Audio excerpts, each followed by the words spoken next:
Hey guys, number one Marmaduke fan here. We're going to do a quick manga review and then a Western comic review. Manga Mutiny, I've been reading for some reason. I read these in reverse chronological order. So we've made it to Adam and Eve in Genesis, and it leaves off with Moses parting the Red Sea and the Israelites crossing it in Exodus. Now that I'm done with this series, I don't know if I've reviewed Manga Messiah, which adapts the life of Jesus or not. I know I read it, but I might have memory hold that. But I have read the entire series, so I want to kind of comment, now that I've read the entire series, on its effect overall. It is very goofy. It has like its awkward art moments, but it's actually one of my favorite comic adaptations of the Bible I've read so far. First reason is that it basically adapts the whole sweep of the Bible. Obviously, it has to leave some things out for the sake of brevity, but unlike a lot which just say, oh, let's do Bible heroes. Noah's a Bible hero. David and Goliath, that's a Bible hero story. They try to like get the whole thing, warts and all. So you see quite a lot of the sin and evil that's depicted in the Bible narrative. So it's ambitious. It trusts children to be able to comprehend this stuff without shoving them in their face. It has really good historical details. My overall opinion is this could be a really, really useful teaching tool for people of a certain age group, or kind of like people who are not readers and kind of like, oh, I need a picture or I can't read it. Like kind of like that low attention span, like comics are for stupid people. Target audience. I think it's a really ambitious and really useful project in those terms. I think some Christian parents might think about some of the gags obviously aren't in the Bible. I've highlighted that as I've gone through it. I like it that through the interpretation of they're trying to kind of contextualize it for a Bible illiterate audience. So they have a little humor or a little funny dialogue, basically to try to help you connect with the emotions of human characters who would be going through these kinds of situations. But in addition to that, they supplement it with some really good historical data, like the family trees and the geography of the world. So it definitely passes on that front. I'm going to flip through it and just show you a couple highlights, images that precede unfortunate events. But this is a good illustration because it's the story of Cain and Abel, and they just kind of make the point of showing Cain and Abel as happy children before catastrophe comes into their lives, and Cain murders Abel. Spoiler alert! But a couple nice things about this is it kind of underscores a human element, like they had a childhood, right? It kind of foreshadows the tragedy of the evil of Cain murdering Abel. The very first children that existed, and it ends in murder. So, and the other fun thing about this series is there are just a lot of great quotable moments that show up throughout it. Whoa, those two are pretty as women. Dang. The angels are Bishi boys. Oh no.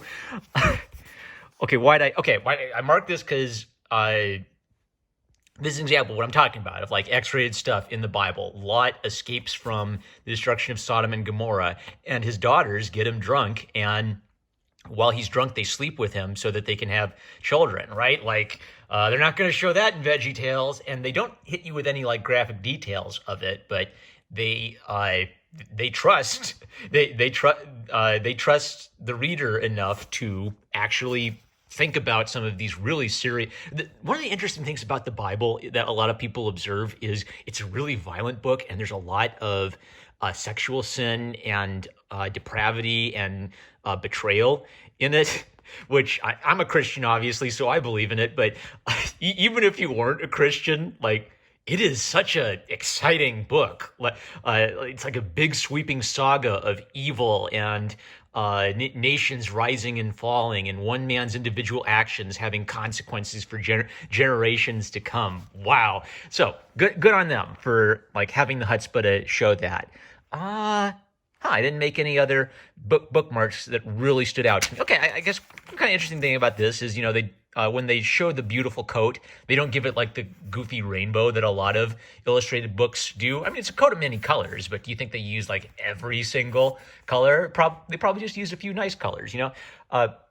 One last thing is a really nice character design element where each character who's a recurring character is given something kind of distinct about them or nice about them. You know, like a lot of the handsome boys and the pretty girls look very similar, kind of like the standard anime pretty boy and pretty girl look. But, you know, some of the villains or some of the secondary characters, they give them some fun, you know, additional characteristics that really help them pop, which is really important just to keep everybody straight visually. So, successfully does its job, and Moses is a ginger. All right.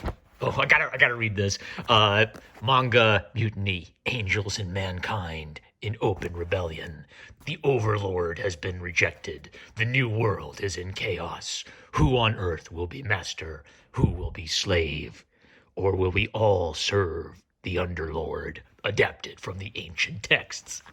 So goofy, I love it. All right, so that's the Zondervan manga Bible series. The art was by Ryo Azumi, and the art director was Ai Horie. All right, Justice League #1 of the many different Justice League #1s. This is a reprint of a Justice League issue from like 87 or something. Yeah, 1987.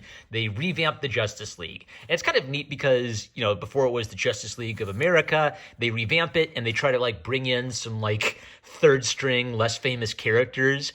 Captain Marvel was a very famous character at the time, but, you know, bring in some of the less well-known characters, have Batman as kind of a center for the team, and kind of build up some of these guys. It's a really fun, goofy issue, and very much like, it feels like an 80s comic in that it has a little bit of the touches of, you know, pop culture, fun team dynamics stuff. Like if you went back another 10 years to like the 60s and 70s, comics books were still in their goofy, like, oh no, the Riddler turned Robin's head into a giant fishbowl, Batman, what do we do? Kind of problems. I feel like in this era, they started just doing like really cool, like sitcom cop stories with these superheroes. I think this is an instance of DC taking a leaf out of Marvel's book and bringing kind of maybe a little bit more of a human element into some of these stories. So Keith Griffin did the plot and the breakdowns, which usually means like really loose, just like maybe stick figure or gesture sketches. Griffin and Jim DeMatteis did the script. Kevin Maguire was the penciler, so he would have taken those breakdowns and then drawn the more refined pencils for it. And Terry Austin was the inker. So, like, one of the fun things about this is this sets up Guy Gardner as a really arrogant personality. The other interesting thing I didn't know is they were already kind of floating the idea of Captain Marvel as an innocent little kid who magically transforms into this big adult, which is something I knew a lot of the modern comics had. I didn't know they were bringing it in as early as the 80s into his character. And it's just really delightfully written on a dialogue level. Like there's some great exchanges. There's some pithy, you know, wordplay. They do some neat stuff to where, like, if Batman's super mad, he'll like say every word to emphasize his point, like, back down, Guy Gardner, you ginger bleepity bleep. You get, he doesn't say that, but you get the point. And also like this really neat contrast between the characters where some of them have suffered, you know, terrible pain and loss, like Martian Manhunter, and others of them are just goofs who are not very well tested and well trained, in contrast to Dr. Fate and Batman, who are more serious, more well trained, more disciplined, and kind of father figures or leaders for the group. So it's that classic thing of the older, you know, drill sergeant who has to whip the stupid young private recruits into shape before they go out into battle. Kind of a great example of Batman. They're establishing Batman as a serious character by giving him like a serious fatherly role for a younger, less famous group of characters. It has the Black Panthers and the Weather Underground, or the Weathermen, as the bad guys, so that's pretty based. It has a joke about how Ronald Reagan's a goofball, so that's not very based. But you know what? It's as a product, it was a great example of how very centrist comic books were. Like, oh, we'll have a joke about how Ronald Reagan's a goofball. Okay. Well, and we'll have radical leftist terrorists be the bad guys. Ooh, wow, that's pretty neat. Comic books were always for normie centrists. I want to grill types. So it's just fun, just pure, honest, simple fun with some neat little stuff where they're not doing anything too avant-garde or too crazy, but they are willing to do a few neat things with the layout and design that kind of make it stand out a bit from the comics of earlier decades. So fantastic issue, easy pickup. So if you are like one of these, manga zoomers, I can't believe how cool this $1 comic thing is. The one thing I don't like about it is it's kind of random. Like it's this issue from 1980. Okay. Oh, it's this issue from 1967. Okay. Oh, it's this issue from 2000. Okay. But buy a bunch of them, read a bunch of them, and when you find one you like, go get the trade paperback. It's advertising, and you won't break your wallet too much getting a nice pile of good old classic Western comics to check out. All right, that's been our Western versus manga. I'm #1 Marmaduke fan. I love you guys. Catch you later.